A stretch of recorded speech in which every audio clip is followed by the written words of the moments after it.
கர்த்தருடைய பரிசுத்த நாமத்திற்கு மிகுந்த மகிமை உண்டாவதாக.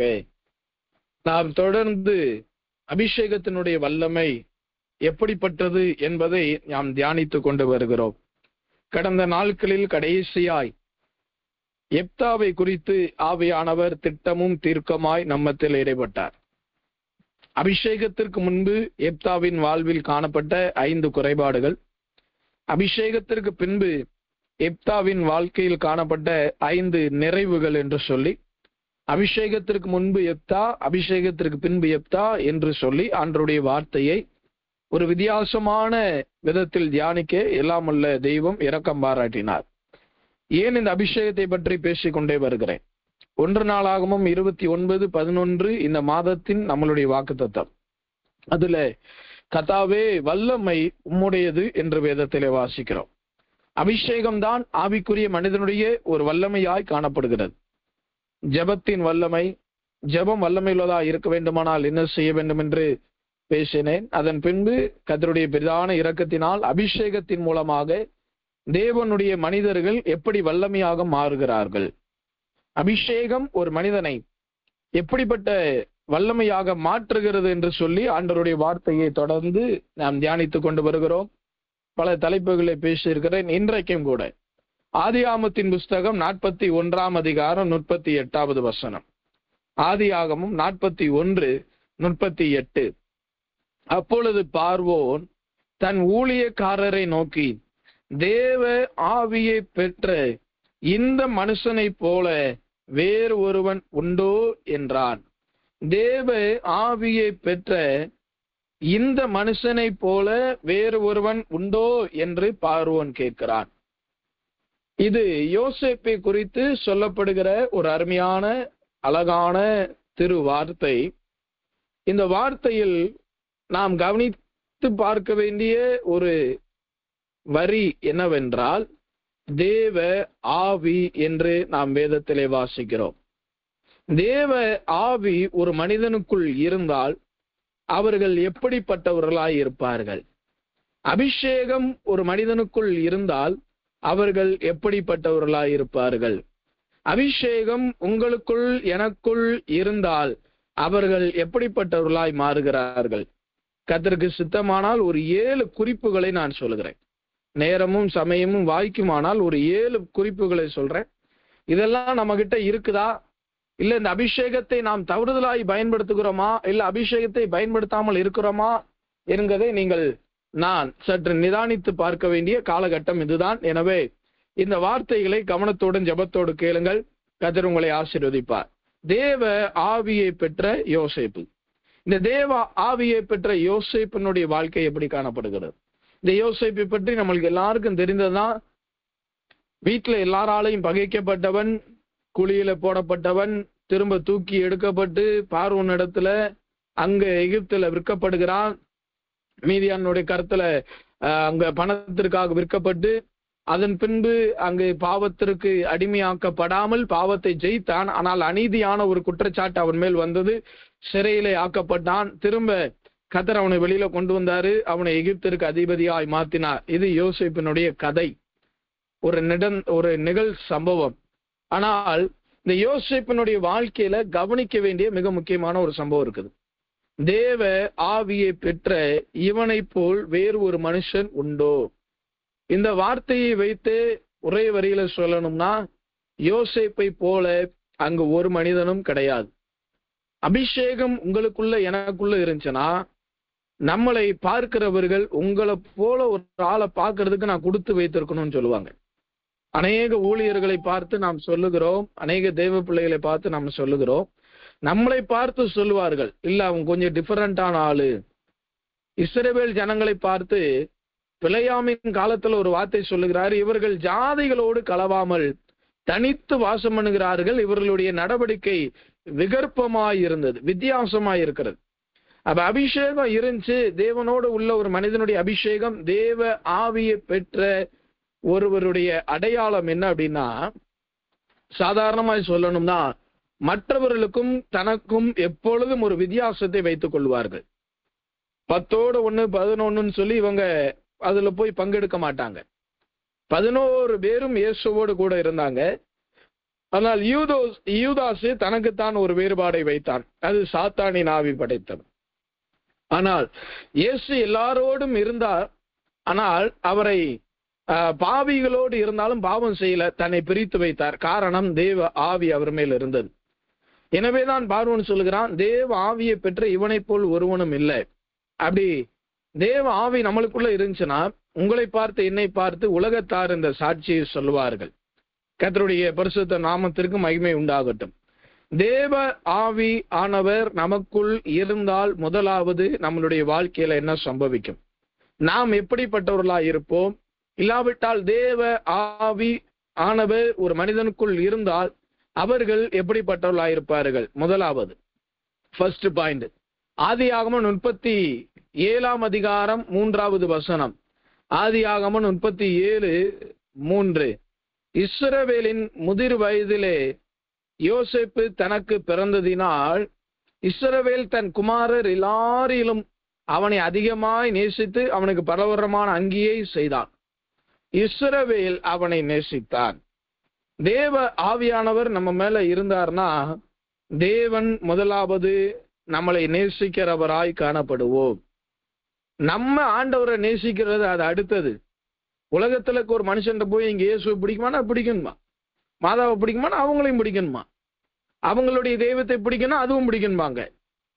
சில தன்னுடைய மார்க்கத்துல வைராக்கியமா இருப்பாங்க, ஆனா இயேசுவை பிடிக்குமான்னு கேட்டா பிடிக்கணும்பாங்க. ஏன்னா அவரு ஜனங்களுக்காக செத்தாருன்னு ஏதோ சொல்றாங்க ஐயா, அதனால எனக்கு பிடிக்கும்.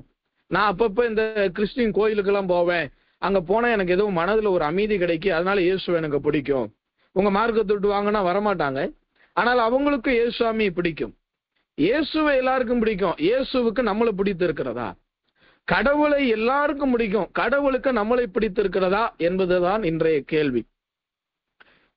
யோசேப்பின் மீது தேவ ஆவியானவர் இருந்தபடியினால் இஸ்ரவேலன் தகப்பன் அவனை மிகவும் நேசித்தார். எல்லாரையும் காட்டிலும் அவன் மீது 10 பேருக்கு மேல இருக்கிற பாசத்தை காட்டிலும் அவன் மீது இருந்த பாசம் அதிகமாய் காணப்பட்டது. சங்கீதம் 41:10 வாசித்து பார்ப்போமானால், சங்கீதம் 41:11 வாசித்து பார்ப்போமானால், கர்த்தர் என் மேல் பிரியமாய் இருக்கிறபடியினால் சத்துரு என்னை ஜெயங்கொள்வதில்லை என்பதை நான் அறிந்திருக்கிறேன். தாவீது சொல்ற ஒரு ஸ்டேட்மெண்ட் தான். கர்த்தர் என் மேல பிரியமா இருக்கிறார், நம்ம சொல்ல முடியுமா? தாவீதின் மீது அதே பரிசுத்த ஆவியானவர் இருந்தார். சங்கீதம் 51 அதிகாரம் 11-12 உம்முடைய பரிசுத்த ஆவியை என்னை விட்டு எடுத்துக்கொள்ளாமல் இருக்கும் என்று தாவீது ஜெபம் பண்ணுகிறார். அப்ப தேவ ஆவியானவர் யோசேப்பின் மீது இருந்தபடினால் அவன் தேவனுக்கு தகப்பன் என்பது தேவனுடைய நிழலாட்டம். தகப்பனுக்கு பிரியமா இருந்தான். வீட்டுல இருக்க உங்களுக்கு எல்லாரும் மேலேயும் உங்களுக்கு ஒரு பிரிய வரணும், இல்ல தெய்வம் உங்களை அதிகமா நேசிக்கணும்னா இந்த தேவ ஆவியானவர் நம்ம மேல இருக்கணும். தேவ ஆவியானவர் நம்ம மேல இருந்தார்னா நாம் தேவனுக்கு பிரியமுள்ளவர்களாய் காணப்படுவோம். கலாத்தியர் 1:10 வாசித்து பார்ப்போமானால், நான் மனிதனை பிரியப்படுத்தினால் நான் கர்த்தருடைய கிறிஸ்துவின் ஊழியக்காரன் அல்ல. அப்ப மனுஷனை பிரியப்படுத்துகிற ஒரு கூட்டத்தாரும் உண்டு, தெய்வத்தை பிரியப்படுத்துகிற ஒரு கூட்டத்தாரும் உண்டு. சாமுவேல் தன்னை வெளிப்படுத்தும் பொழுது என்ன சொல்லுகிறார்? நான் கர்த்தருக்கு முன்பதாக மனுஷருக்கு முன்பதாக யோக்கியமானதை செய்ய நான் நாடுகிறேன். இது சாமுவேலுடைய ஸ்டேட்மெண்ட். ஆனால் தாவீது எல்லாத்தையும் தூக்கி போட்டு கர்த்தரை மாத்திரம் தான் நிறுத்தி இருந்தான். தாவீது என்ன சொல்லுகிறான்? கர்த்தர் என் மேல் பிரியமா இருக்கிறபடியினால். அந்த அறிக்கை நம்மளுடைய வாழ்க்கையில இருக்குதா? அந்த விசுவாசம் நம்ம மேல நம்மளுக்குள்ள காணப்படுகிறதா? ஆண்டவர் என்னை நேசிக்கிறாரா இல்லையாங்கிறது இன்னைக்கு நிறைய பேருக்கு சந்தேகமா இருக்குது. இன்னைக்கு அநேகருடைய ஜெபம், ஆண்டவரே நீர் என்னை நேசிக்கிறீரா? ஒரு காலத்துல நம்ம ஆண்டவரை நேசிக்கிறத விட்டுட்டு இன்னைக்கு ஆண்டவரை பார்த்து நம்ம கேட்டுக்கிட்டு இருக்கோம், நீங்க என்னை நேசிக்கிறீங்களா ஏசப்பா? அப்புறம் ஏன் ஏசப்பா என் ஜெபத்திற்கு பதில் வரல? அப்புறம் ஏன் ஏசப்பா என் கண்ணீரை துடைக்க மாட்டேங்கிறீங்க? அப்புறம் ஏன் என் கடன் பிரச்சனைக்கு ஒரு முற்றுப்புள்ளி வைக்க மாட்டேங்கிறீங்க? ஆண்டவர் நம்மளை நேசிக்கிற லெவலுக்கு நம்ம வளர்ந்துட்டோமா? ஒரு மனிதனுடைய ஹையஸ்ட் போஸ்டிங், உயர்ந்த ஒரு தகுதி என்ன அப்படின்னா கர்த்தர் அவனை நேசிக்கிறது. பேதுருட்ட போய் இயேசு கேட்கிறார், நீ என்னை நேசிக்கிறாயான்னு. அப்படின்னா என்ன அர்த்தம்? பேதுருவை இயேசுவானவர் மிகவும் நேசித்தார். தெளிலால் சொல்லுகிறார் சிம்சோனை பார்த்து, நீ என்னை நேசிக்கிறேன் என்று சொல்லுகிறாய், ஆனால் உன் இருதயம் என்கிட்ட இல்ல, வேற எங்கேயோ இருக்குன்னு சொல்றான். அப்ப ஆண்டவரை நம்ம நேசித்தோம்னா, ஆண்டவர் நம்மளை நேசித்தார்னா ரெண்டு பேருடைய இருதயமும் ஒன்றோடு ஒன்று பிணைக்கப்பட்டு இருக்கும். அதை யாராலும் பிரிக்க முடியாது. எனவேதான் பவுல் சொல்லுகிறார், கிறிஸ்துவின் அன்பை விட்டு என்னை பிரிப்பவன் யார்? ஆண்டவருடைய அன்பு நம்ம மேல இருந்துச்சு. ஆண்டவருடைய அன்பு நம்ம மேல இருந்து நம்ம ஆண்டவரை நேசித்தோம்னா நம்மளுடைய இருதயம் ஆண்டவரோடு, ஆண்டவருடைய இருதயம் நம்மளோடு காணப்படும். ஆண்டவர் நம்மளை நேசிக்கிறாரா? தேவ ஆவியை பெற்றவர்கள் நல்லா விளங்கி கொள்ளணும். அபிஷேகம் உங்கள் மேல ஏமல் இருக்கிற வரைக்கும் கர்த்தர் நம்ம மேல பிரியமுள்ளவராக தான் காணப்படுவார். அபிஷேகம் என்றைக்கு விலகிறதோ அன்றைக்கு நாம் தேவனுக்கு சத்துருக்களாய் மாறுவோம். தேவ ஆவியை பெற்றவர்களுடைய முதலாவது அடையாளம், எந்த சூழ்நிலையிலும் எப்பேற்பட்ட நேரத்திலையும் கர்த்தர் அவர்கள் மீது பிரியமுள்ளவராய் காணப்படுவார். இருக்கிறாரா இல்லையாங்கிறத செக் பண்ணி பார்த்துக்கோங்க.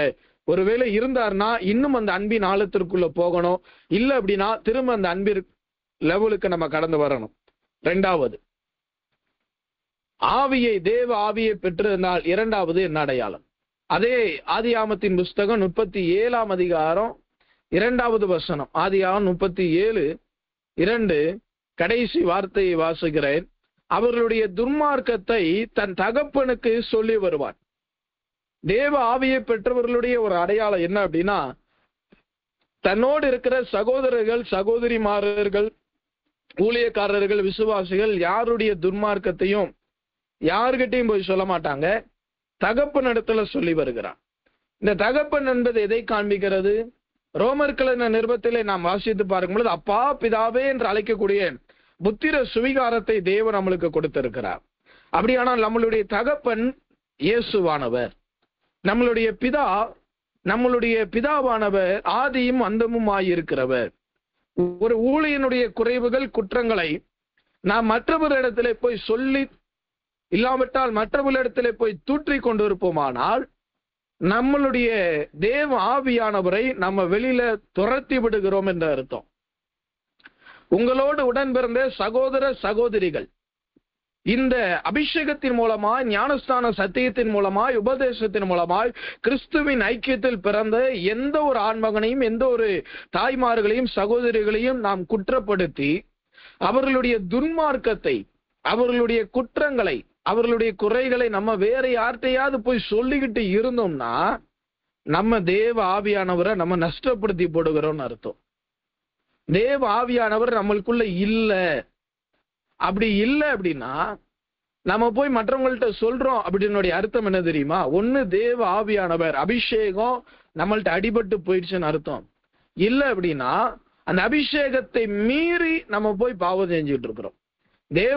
ஆண்டவர் தேவ ஆவியானவர் நம்மளை கண்ட்ரோல் பண்ணுவார். ஆவியானவர் வரும் பொழுது சகல சத்தியத்திற்குள்ளும் உங்களை நடத்துவார். நீ இதை பேசக்கூடாது, இதை சொல்லக்கூடாது, இதை செய்யக்கூடாது, இங்க போகாது, பொருணி பேசாத, அவனுடைய குற்றத்தை பேசாத, இவனுடைய குற்றத்தை பேசாத, ஆண்டவர் கண்ட்ரோல் பண்ணிக்கிட்டே இருப்பாரு. ஆனா நம்மளுடைய வார்த்தைகள் மீறி வருகிறது. அப்ப தேவ ஆவியானவரை நம்ம துக்கப்படுத்துகிறோம். இல்லாட்டி தேவ ஆவியானவர் நம்மளுக்குள்ள இல்ல, ஏதோ அபிஷேகத்துல நிறைய அந்நிய பாஷையில பேசுறோம். ஆவியானவர் நம்மளுக்குள்ள முதல்ல இருந்தாருன்னா ஆண்டவருக்கு முதலாவது நம்ம பிரியமுள்ளவர்களாய் நம்ம வாழுவோம். ரெண்டாவது, ஆண்டவருக்கு உகந்த காரியம் என்ன அப்படின்னா, ரெண்டாவது நம்ம என்ன செய்வோம்? யாரை பற்றியும் எங்கேயும் குற்றம் சொல்லியே தெரிய மாட்டோம். இங்க இருந்து அங்க, அங்கிருந்து இங்க, அங்கிருந்து இங்க, இங்கிருந்து அங்க, இந்த கோல் சொல்லுகிற வேலை நம்மளுடைய வாழ்க்கையில இருக்கவே இருக்காது. கோல்காரனுடைய வார்த்தைகள் விளையாட்டை போல் இருக்குமா, ஆனா என்ன செய்யுமா? அது உள்ளத்திலே தைக்கும். கோல் சொல்லுகிறவன் இல்லாவிட்டால் என்ன ஆகும்? சண்டை அடங்கும் என்று வேதம் சொல்லுது. கோல் சொல்லுகிறவன் இல்லைன்னா சண்டை அடங்கிரும். அப்ப இந்த யோசேப்பு கோல் சொன்னானான்னு கேட்டா கோல் சொல்லல, தகப்பன் இடத்துல சொன்னான். நம்மளுடைய தகப்பன் யாரு? எழுத்தின்படியானவர்கள் உண்டானவர்கள் அல்ல. நம்மளுடைய தகப்பன், நம்மளுடைய தாய், நம்மளுக்கு சகோதரர், எல்லாவற்றுக்கும் எல்லாமானவர் தெய்வம், கடவுள், இயேசு மாத்திரம்தான். அவரிடத்தில் தான் நம்ம எல்லாவற்றையும் சொல்லணும். குடும்பத்தில் ஒரு பிரச்சனை, ஊழியத்தில் ஒரு பிரச்சனை, உங்களுக்கு விரோதமா ஏதாவது பண்ணிட்டாங்க, இல்ல உங்களை பத்தி உங்களை பற்றி இல்லாவிட்டால் யாரையாவது பற்றி உங்களுக்கு மனஸ்தாபம் இருந்துச்சுன்னா ஆண்டவர்கிட்ட போய் சொல்லுங்க. வேற யாருக்கிட்டையும் சொல்லக்கூடாது. அப்படி நம்ம சொன்னோம்னா நம்ம ஆவியை நம்ம நஷ்டப்படுத்தி போடுகிறோம்.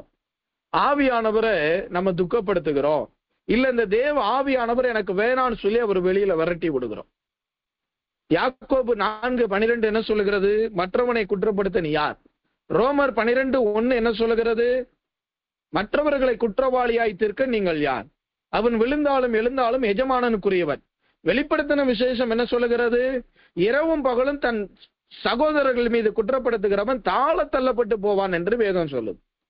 அப்ப நம்மளுடைய வாழ்க்கை இன்னைக்கும் தள்ளப்பட்டு கொண்டிருப்பதற்கு ஒரு காரணம் மைனஸ் பாயிண்ட் வேறு யார்ட்டையும் கிடையாது, நம்ம கிட்டதான். நம்மளோடு ஊழியத்தில் இருக்கிறவர்களை, சகோதரரை, சகோதரிகளை, சிலர் மிஞ்சின நீதிமான்களாய் ஊழியக்காரர்களை இன்றைக்கு நியாயம் தீர்த்துறோம். அந்த தராசுல கர்த்தர் நம்மளையும் ஒரு நாள் கொண்டு வந்து நிறுத்துவாருங்கிறத மறந்துடக்கூடாது. இங்க இருந்து அங்க, அங்க இருந்து இங்க, அங்க இருந்து இங்க.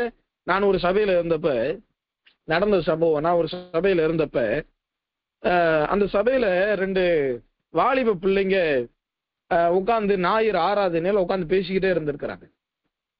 வீட்டுல பார்த்துட்டு அவங்க என்ன செஞ்சிருக்கிறாங்க, அவங்க முடிஞ்ச உடனே கூப்பிட்டு என்ன நீ பேசிக்கிட்டே இருக்கிற அப்படின்னு சொல்லி எல்லாருமே கண்டித்து இருக்கிறாங்க. உடனே அந்த சின்ன புள்ளதான் அவ என்ன பண்ணிட்டா, அவங்க அம்மாட்ட போய் என்னை எல்லாரும் முன்னாடி அசிங்கப்படுத்திட்டாங்கன்னு சொல்லி அவங்க தாயார்ட்ட சொல்லியாச்சு. நானு ஞாயிறு ஆராதனை முடிஞ்ச உடனே கொஞ்சம் பிஸியா இருப்பேன், அங்கங்க நான் போயிட்டு வந்துகிட்டு இருக்கிறேன். நான் இன்னும் வீட்டுக்கு கூட சரியா போகல. வர்றதற்குள்ள என்னைய தேடி வீட்டுக்கு வந்துட்டாங்க. நான் நல்லவேளை அன்னார் வீட்டுல இல்ல. திரும்ப நான் சபைக்கு போக வேண்டிய ஒரு சூழ்நிலை நான் போயிருந்தேன். அப்ப அங்க போன அப்படியே குச்சு முச்சுன்னு பேசிட்டு இருக்காங்க. என்னன்னு கேட்டா இந்த மாதிரி ஒரு பிரச்சனை அப்படின்னு சொல்லி நான் கூப்பிட்டு எனக்கு என்ன ஒரு கேட்டேன்னா, எதுனாலும் நேரடியா கேட்டுருணும். மனசுல ஒன்றும் வச்சிருந்து நம்ம ஒன்றும் சாதிக்க போறதுக்கு நேரடியா கேட்டுருவோன்ட்டு போன் பண்ணி என்ன ஆச்சுன்னு கேட்டேன். இந்த மாதிரி சொல்லிட்டாங்களாமே. நான் ஒரே வார்த்தையில சொன்னேன், எதுனாலும் நீங்க என்கிட்ட பேசணும், என்கிட்ட சொல்லணும். இங்க இருந்து அங்க, அங்க இருந்து இங்க, அங்க இருந்து இங்க, இந்த வேலை என்னையோட விட்டுருங்க, இது உங்களுக்கு நல்லது இல்லைன்ட்டு ஒரு வார்னிங்.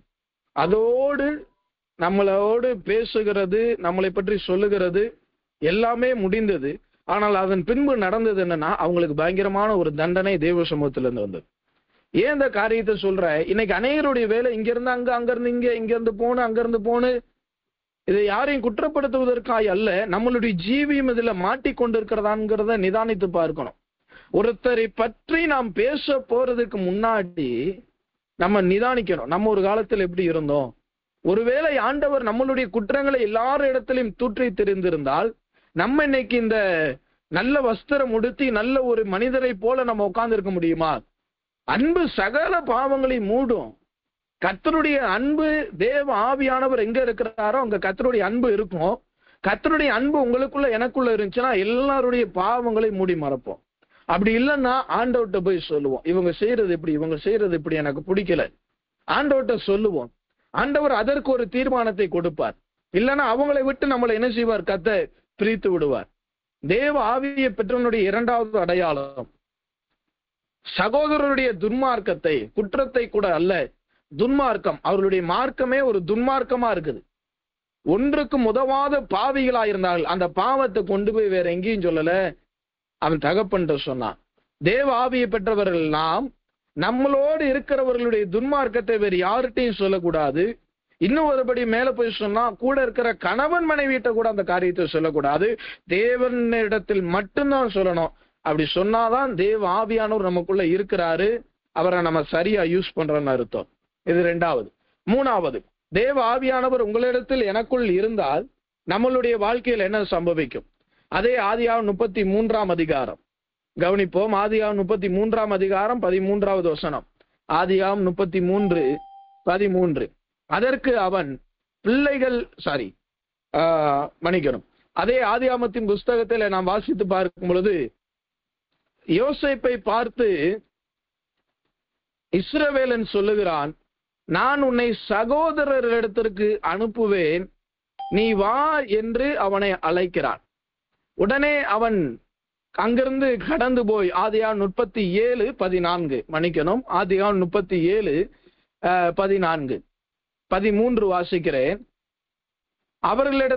உன்னை அவர்களிடத்திற்கு அனுப்ப போகிறேன், வா என்றான்.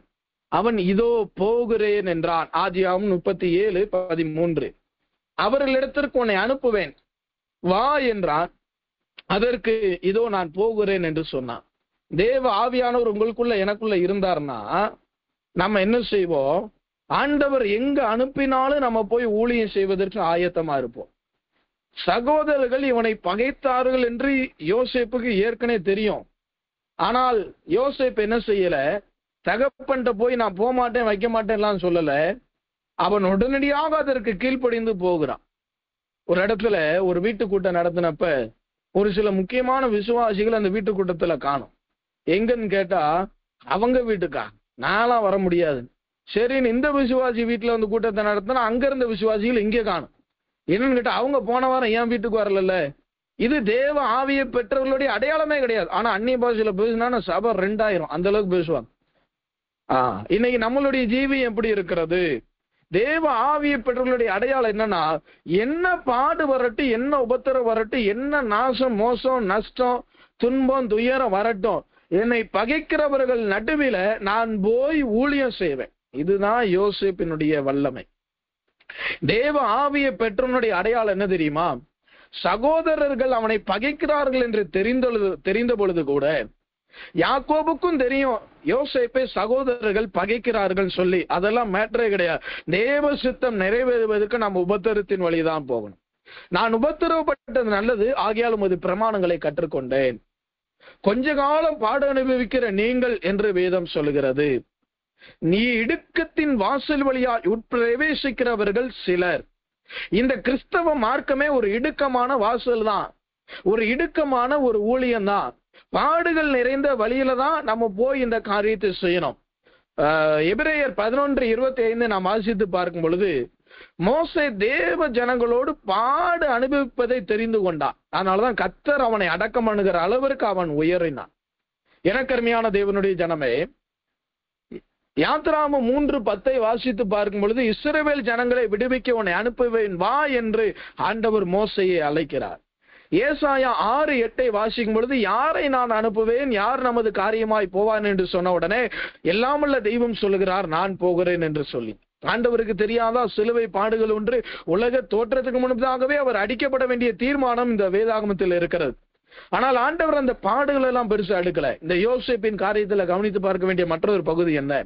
14வது வசனம் சொல்லுங்க, சீகம் வரைக்கும் வந்தப்ப சகோதரர்களை காணும். கர்த்தாவே சோத்திரம், சகோதரர் கைக்கு என்னை தப்புவித்தீர், என்னை விடுவித்தீர். அவன் போகல. தகப்பன் சொன்ன அந்த வேலையை நிறைவேற்றுகிற வரைக்கும் யோசேப்பு சும்மா உட்காரல. தேவ ஆவி உங்களுக்குள்ள எனக்குள்ள இருந்துச்சுன்னா தேவன் கொடுத்த ஊழியத்தை நிறைவேற்றுவதற்கும் பாடுபடுவோம். தேவன் கொடுத்த காரியங்களை நிறைவேற்ற பாடுபடுவோம். ஊழியத்திற்காக பிரயாசப்படுவோம். தேவன் எங்கு போக சொன்னாலும் போவோம். ஆண்டவருக்காக எந்த லெவலுக்கு இறங்கணும்னாலும் இறங்கி கிரியை செய்ய நம்மை உண்மையுள்ளவராய் கர்த்தர் நம்மளை மாற்றுவார். அருமையான சாம் சுந்தரம் ஐயா அவர்களுடைய சாட்சியை நான் கேள்விப்பட்டேன். ஒரு இடத்துல நீங்களும் கேள்விப்பட்டிருப்பேன் நினைக்கிறேன். இயேசுவின் வல்லமை ஜெபக்குழுல ஏற்கனவே அனுப்பி வைத்திருந்தார்கள். அப்ப அருமையான பரிசுத்தவான் அவர்கள் ஒரு ஊழியக்காரருடைய கூட்டத்திற்கு போகும் பொழுது அங்க போனா பயங்கர ஒரு கூட்டம். இவர் உள்ள என்டர் ஆகிறார், பயங்கர கூட்டம். என்னப்பா பயங்கர கூட்டமா இருக்குதுன்னு கேட்டா, இல்ல இந்த மாதிரி கழிவு நீர் அடைச்சிருச்சு, இது முனிசிபாலிட்டில இருந்து ஆள் வர சொல்லியிருக்கிறோம், செப்டிக் டேங்க் கழிவு நீர் அடைச்சிருச்சு, முனிசிபாலிட்டில இருந்து ஆள் வர சொல்லியிருக்கோம், அதை எடுக்க அப்படின்னு சொன்ன உடனே அவர் ஒண்ணுமே செய்யல. எல்லாரையும் தள்ளி கொஞ்சம் விலகி போக சொல்லி தன்னுடைய ஜிப்பாவை ஷோல்டர் வரைக்கும் மடிச்சு விட்டு தன்னுடைய சொந்த கையை வச்சு அந்த கழிவு நீரை வெளியில எடுத்து விட்டார். கழிவு நீர் அந்த தொட்டியை சுத்தம் பண்ணினதா நான் ஒரு சாட்சி கேள்விப்பட்டேன். ஆண்டவருக்காக எந்த லெவல் இறங்கணுமோ இறங்கணும். ஆண்டவருக்காக எந்த அளவிற்கு இறங்கி பாடுபடணுமோ அந்த அளவுக்கு இறங்கணும். உங்களை பகைக்கிறவர்களிடத்தில் ஆண்டவர் போய் இருன்னு சொன்னாலும் அங்க இருக்கணும். அங்க துன்பம் வரும், துயரம் வரும், குழிக்குள்ள போடுவாங்க, சொப்பனக்காரன் வந்துட்டான் பரியாசம் பண்ணுவாங்க, கேலி பண்ணுவாங்க, கிண்டல் பண்ணுவாங்க, உங்களை காயப்படுத்துவாங்க, நம்மளை தேவையில்லாம கிண்டல் பண்ணுவாங்க, ஒன்னும் தெரியலன்னு சொல்லி நம்மளை பரியாசம் பண்ணுவாங்க, மட்டம் தட்டுவாங்க, வாழ்க்கையில முன்னாடி வரக்கூடாதுன்னு சொல்லி நம்மளை மட்டுப்படுத்துவாங்க. கூட பிறந்தவனே குழியில தூக்கி போட்டது போல நீங்கள் நம்பினவர்களே உங்களை குழியில தூக்கி போடலாம், உங்களை பள்ளத்தாக்குகளை தூக்கி போடலாம். ஆண்டவர் ஆகாரை பார்த்து சொல்லுகிறார், சாரால் இடத்திற்கு போ. சாரால் தான் ரொம்ப டார்ச்சர் பண்றான், தாங்க மாட்டாம ஓடி வந்தான். ஆனால் ஆண்டவர் சொல்றா, நீ திரும்ப சாரால் இடத்திற்கே போ. ஆண்டவருக்கு தெரியும் யாரை எப்ப எங்கிருந்து எடுக்கணும்னு சொல்லி. யோசேப்பை எப்ப எந்த இடத்திற்கு யார் மூலமா கொண்டு போனோம், சொப்பனம் நிறைவேறுவதற்கு இதுதான் வழி. உங்கள் மீது இருக்கிற தேவ திட்டம் நிறைவேறுவதற்காக தான் தேவ ஆவியானவர் இந்த பாதையில நடத்துறாரு. தகப்பன் தன்னுடைய சத்துருக்கள் இடத்துல அனுப்பின போது கூட இந்த யோசேப்பு மறுப்பு தெரிவிக்கவே இல்லை.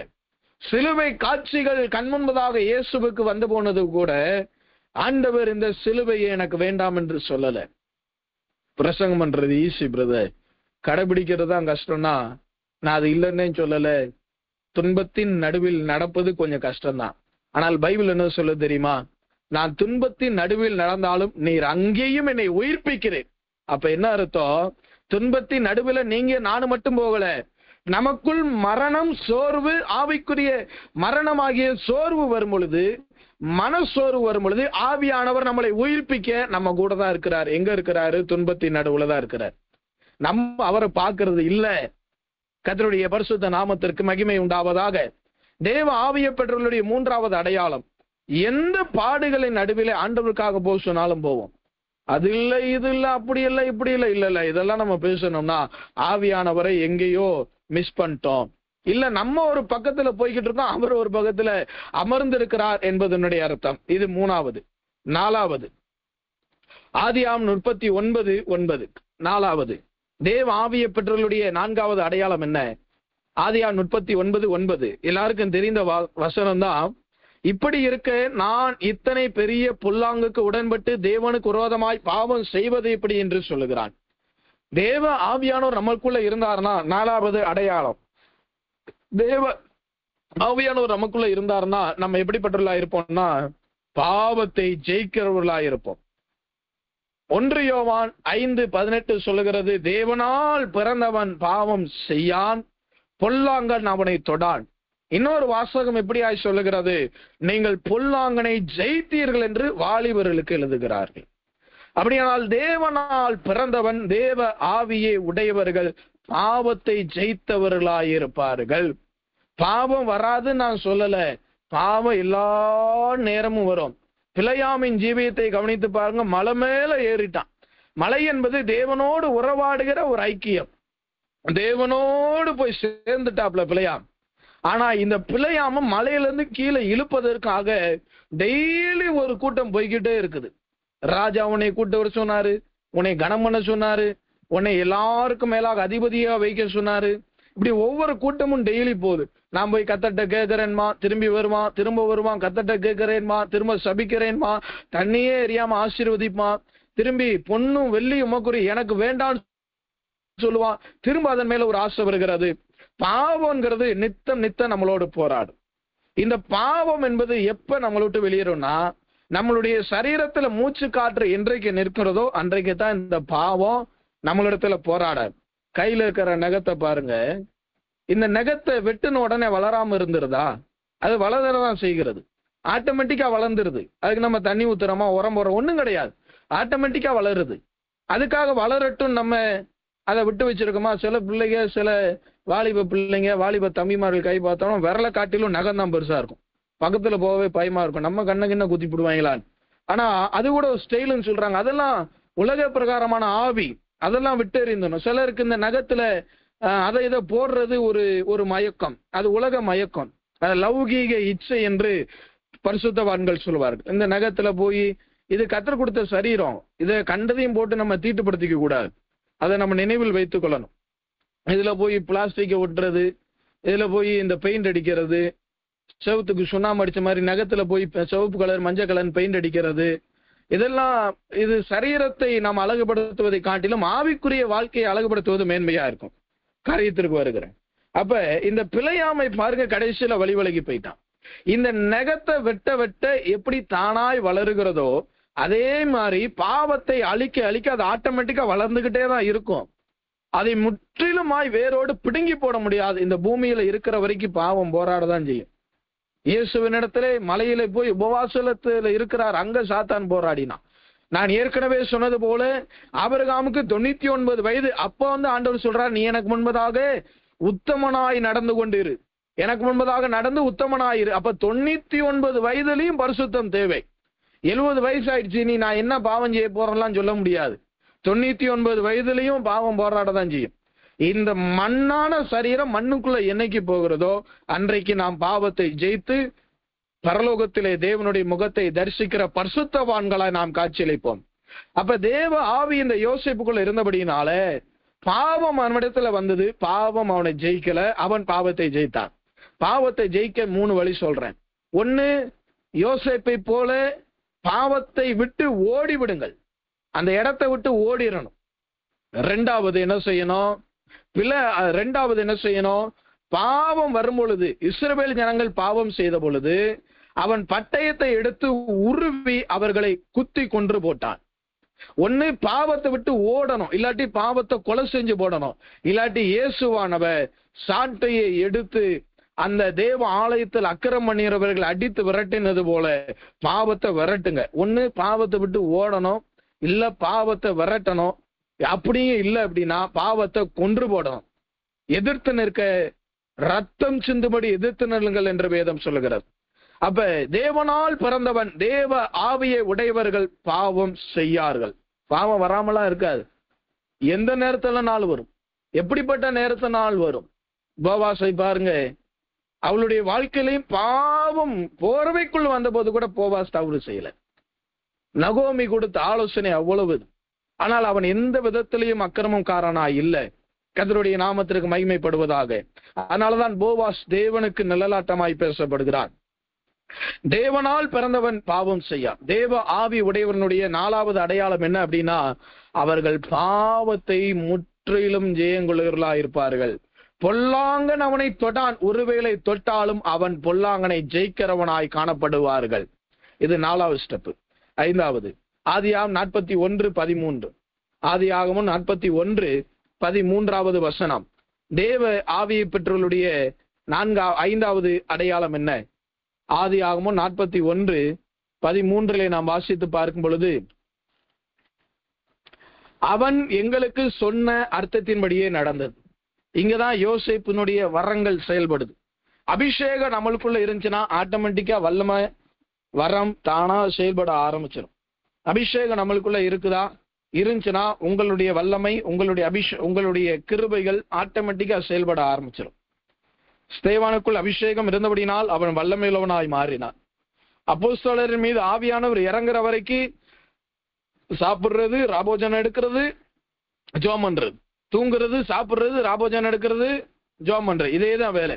ஆவியானவர் என்னைக்கு வந்தாரோ அன்னைக்கு உலகத்தை கலக்குகிறவர்களாய் மாறினார்கள். உலகத்தை கலக்கிறவர்கள் இங்கேயும் வந்து விட்டார்கள் என்று அவர்களை குறித்து சாட்சியை கேட்கிறோம். கர்த்தருடைய நாமம் மாத்திரம் மகிமைப்படுவதாக. எனக்கருமையான தேவனுடைய ஜனமே, அபிஷேகம் உங்களுக்குள்ள எனக்குள்ள இருந்துச்சுன்னா உண்மையாகவே நம்ம வல்லமையுள்ளவரா இருப்போம். நம்ம தான் இன்னைக்கு அந்த வல்லமைய யூஸ் பண்றது இல்லை, மூடி வச்சிடறோம். தாளந்து மண்ணில ஓட்டு புதைக்கப்பட்டது போல அவைகளை மூடி வைத்து விடுகிறோம். இயேசுவை சேலையில சுற்றி அடக்கம் பண்ணினது போல தேவன் கொடுத்த அபிஷேகத்தை மாத்திரம் பயன்படுத்துகிறோம், அந்த வரங்களை நம்ம பயன்படுத்தல.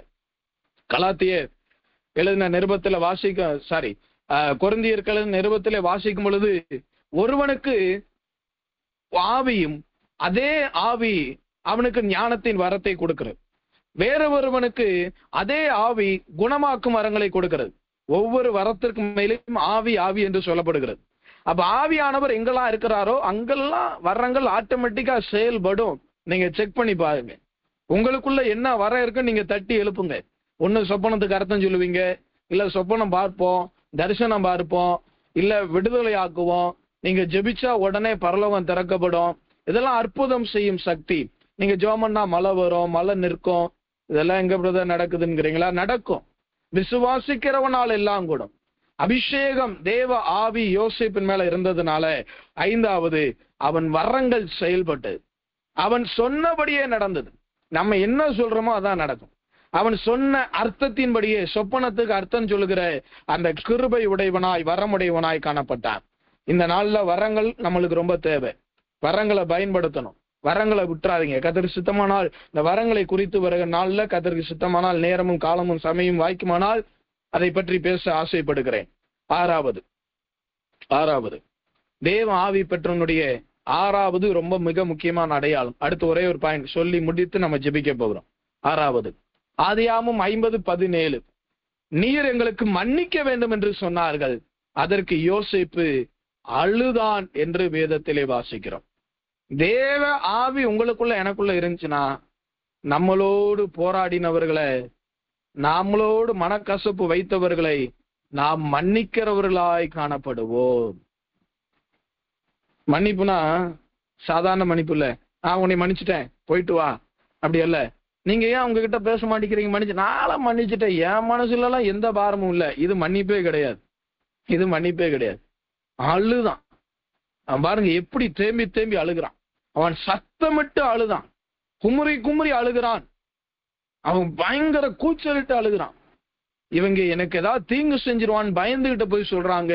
ஆனால் யோசேப்பு அவர்களை மன்னிக்கிறவனாய் காணப்பட்டான். அவனை மன்னித்தான், மனப்பூர்வமாய் மன்னித்தான்.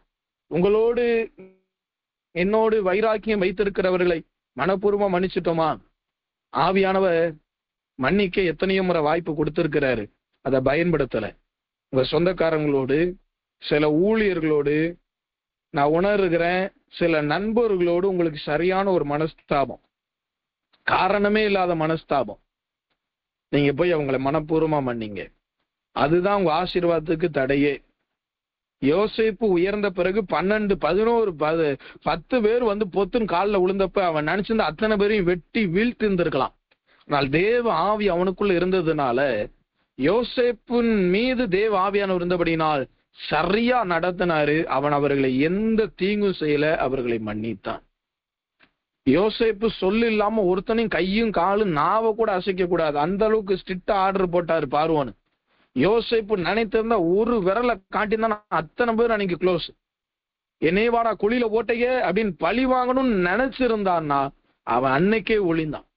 ஆனால் தேவ ஆவியானவர் அவன் மேல இருந்ததுனால, தேவ ஆவியை அவன் பெற்று இருந்ததுனால, உண்மையாகவே சொல்லுகிறேன், மனப்பூர்வமாய் மன்னித்தான். 11 பேரையும் கூட உட்கார வச்சு சாப்பாடு போடுறான், அவர்களுக்கு தேவையானதை கொடுக்கிறான். வழியில போகும்போது சண்டை போட்டுக்காதீங்கன்னு ஆலோசனை சொல்றான். தகப்பனிடத்துல போய் என்னை சொல்லுங்கள் என்று தகப்பனுடைய மறுமொழிக்காய் காத்து கொண்டான். கழுத்தை கட்டி பிடித்து அழுகிறான். நீங்க போய் உங்களோடு இருக்கிற சகோதரர்களை, ஊழியர்களை மன்னிங்க, நண்பர்களை மன்னிங்க. ஒருவேளை கர்த்தருடைய வருகை வருமானால், நம்மளுடைய மரணம் இருக்கும்னா, மன்னிச்சுட்டேன் நீங்க வெளியில வேணா நான் வேணா ஏமாத்திக்கலாம். கர்த்தருடைய வருகையில் நம்மளுடைய மரணத்தில் எல்லாம் வெளியரங்கமாக்கப்படும். துக்க வீட்டிற்கு போவது நலம் என்று கர்த்தர் சொன்னதை நினைவு கூறுங்கள். உங்களுடைய ஆசீர்வாதத்திற்கு, நம்மளுடைய இந்த மார்க்கத்தில் வாழ்ந்து கொண்டிருக்க நம்மளுடைய ஆசீர்வாதத்திற்கு தடையே நாம் அநேகரை மன்னிக்கல. பிள்ளைகளை மன்னிங்க, பெற்றவர்களை மன்னிங்க, உற்றாரை உறவினரை மன்னிங்க. தேவ ஆவி உங்களுக்குள்ள இருந்துச்சுன்னா, உங்களோடு போராடினவர்கள் அழிந்து போகணும்னு நினைக்க மாட்டீங்க, மன்னிக்க வேண்டும் என்று நினைப்பீர்கள். இது 6வது, கடைசியாய் ஆதியாகமம் 49:24, 7வது குறிப்பு, 7வது பாயிண்ட்.